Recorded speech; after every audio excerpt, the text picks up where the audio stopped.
Salut, donc nous voilà pour ce quatrième épisode de la 7e saison d'American Horror Story. Et je peux vous dire, je suis content. Enfin, un épisode intéressant du début à la fin, qui est prenant, où tout commence à s'éclairer, donc chouette.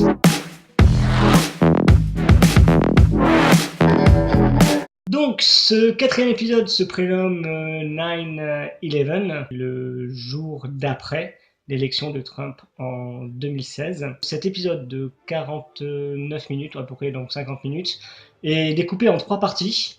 La partie Night Election, qui était le 8 novembre 2016. La partie The Day After the Election, le 9 novembre. Et bien sûr, une troisième partie qui est The Day Before the Election.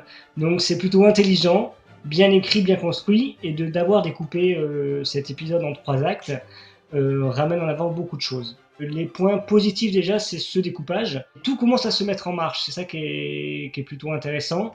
On a le premier couple qui est Ali et Ivy, que l'on découvre le soir, la veille des élections et le soir même avec le bureau de vote. Mais ce qui était intéressant, c'est de voir que le personnage de Sarah Paulson, Ivy ou Ali, je sais toujours pas, finalement n'a pas voté pour Trump. Donc première grosse surprise, finalement elle n'est pas ce qu'elle nous montrait dès le départ.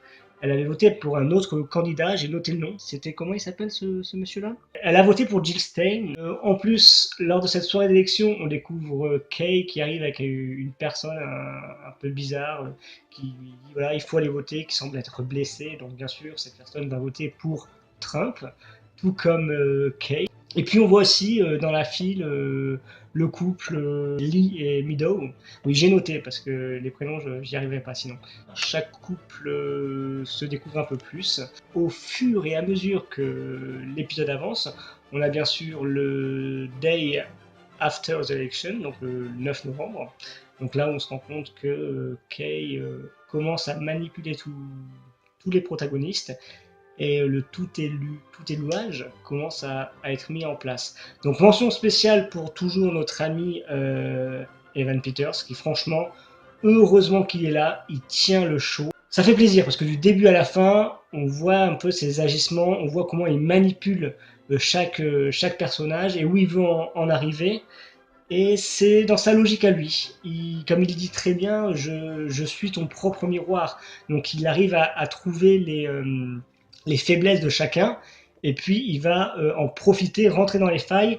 Dans le côté politique aussi, très bien, on arrive à mettre en image des expressions très connues malheureusement de Trump pendant les élections, ne serait-ce attraper les femmes par leur poussée, par leur vagin. Donc c'est mis en image et il y a un petit retournement de situation qui, voilà, une bonne grosse critique envers toutes ces personnes qui ont voté pour Trump.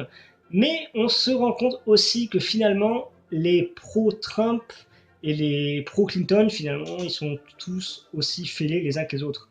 Il n'y a pas ni de bon camp ni de mauvais camp, parce que quand on gratte un peu à la surface, les pro-Clinton sont aussi barrés que les pro-Trump, voire pire. Il y a deux séquences, on va dire, assez mode boucherie, mode saut, comme les films. Plutôt pas mal, avec le retour de l'actrice que j'aime beaucoup, les noms. Emma Roberts, qui arrive en tant que journaliste, dans un rôle un peu de bitch, complètement, et qui sera de courte durée. Je vous laisserai découvrir avec délectation sa petite séquence boucherie.